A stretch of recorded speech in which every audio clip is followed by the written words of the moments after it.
This is all the ammo we have. You can understand it's hard to come by. I found it in a drawer here that opened itself. She trailed off, realizing her bracelet must have opened it. Cole finished her thought. There must be more here, or our wristbands would have shut off. We should check the rest of the building. You guys all working on something here, or waiting, or what? I saw that was a garbage truck out front. Reagan thought for a second as Cole finished loading his mags, and she began her thought. Yeah, we have an IT department, if you will. They're building a sort of their own internet. We've been cut off from the internet, you see? Cole nodded and crammed the dual 1911 in his waistband with some effort, then flipped his shirt over it. Reagan continued, trying not to check out Cole too much.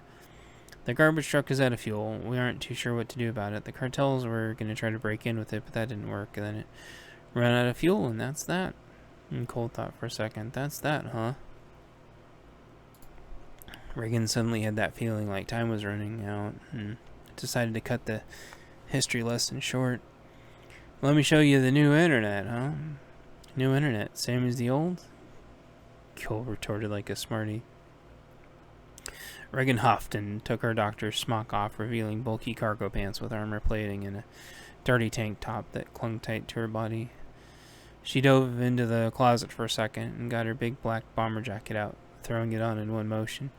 It had several different Air Force patches on it that he didn't recognize.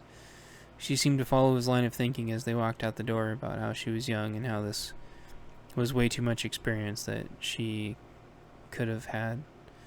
Stolen valor and all that irritated people a lot. Joined when I was 16. After basic, went right into medical. I feel invincible when I wear this jacket. Reminds me of my mom. Reagan trailed off and then continued as they headed to the exit back into the main warehouse. There was another war in one of those sandy countries because another psycho was mass exterminating their own people again. After one of her flights out to take out another suspected chemical convoy, she just never came back. At least that's what I think happened. I'm not totally clear. I was young. On the way to the door, she grabbed a flight helmet with goggles and tucked them under her arm and then continued. This is all I have left, all I could find. I dug into it, got too close to something. The records started saying that she never existed, and then I got the boot. A shudder vibrated through the building. Both of their hearts skipped a beat as they feared an attack, only to realize it was another little tremor. Cole looked into her eyes a moment before they exited back into the area with the ladies in it. What happened? Reagan said matter-of-factly in response. Well, I came back here to my home, as I was instructed, and went to the store and stocked up since I had some fat cash from working so long and not spending any of it so long. Then, wouldn't you know it, the collapse was the next day. Without another word, the two walked out into the room of girls, and Reagan said simply, It's time, we're leaving. Chapter 5. Leaving Los Nachos. The girls, without further discussion, began packing. Reagan waved off the guards for that sector and walked hurriedly into the main warehouse, where they turned another direction. Cole could see the sunlight starting to break through the darkness up in the skylights and recalled that attacks generally happened in the dawn hours. Had he really been up all night now? Sheesh. He also thought to himself as they walked that the cartel had already been up all night, but that they usually were used to that anyway because those were the hours they used to work. Cole realized, though, this thought process, he'd been up all night too. Then grimly he thought it was going to be an ugly day. Security door opened the doors for Cole and Reagan as they neared another exit from the co-ed warehouse into what looked like a bona fide IT lab. There were computer racks and computers hooked into each other, tablets, phones, and even handheld gaming devices all linked together in sort of a big melded machine. Where originally they were organized on racks by types, there had appeared to be disagreements on how specifically to categorize, and a few of the systems that spin off were spread between multiple areas. Big banks of batteries lined the walls of all shapes and sizes. Cords ran up to the ceiling and disappeared into a duct. Gull imagined ran to the roof where there would be big solar panels of various shapes and sizes operated in sync with the original solar panel arrays on the enormous building. No doubt some historical push to reduce carbon emissions by some amount nearly too small to even calculate in relation to a farm of cows all farting throughout the day. Abruptly, Reagan announced that it was time.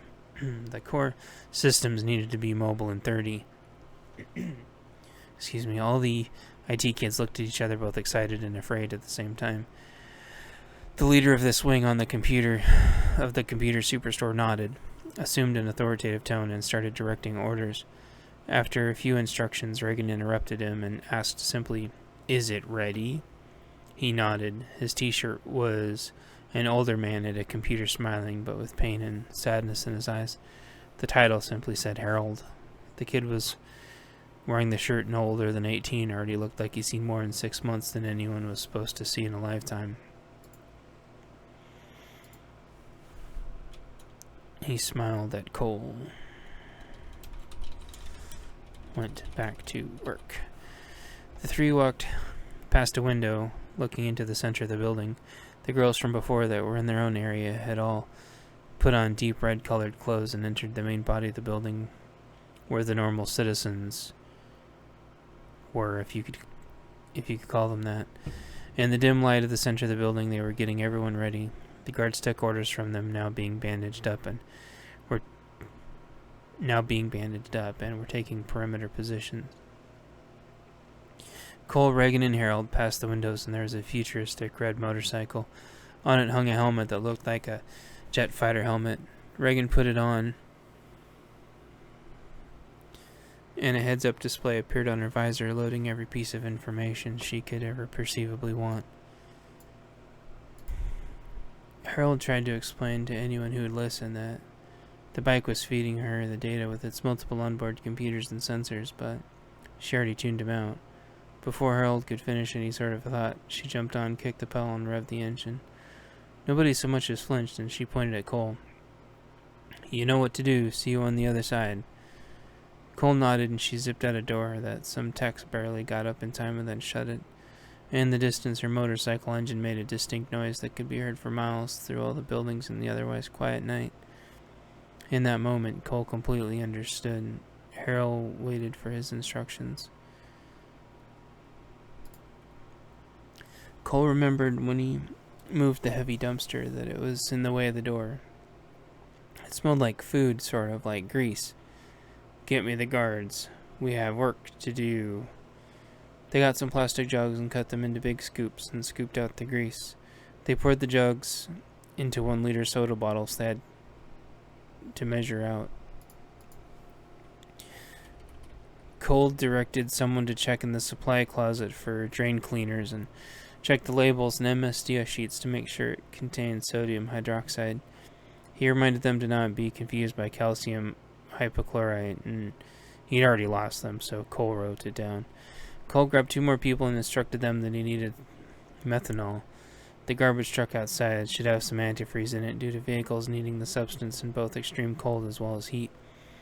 With any luck, there'd be some old antifreeze in the truck before it got swapped out for propylene glycol, which doesn't wear out the rubber O-rings of vehicles.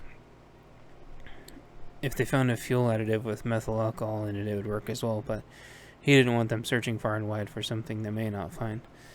Cole instructed everyone watching to never ever try this at home without adult supervision. They all nodded, and he trusted them enough. Some of the children returned with glass jars and big glass novelty bat. They found that LEDs could go into to make a cool light show.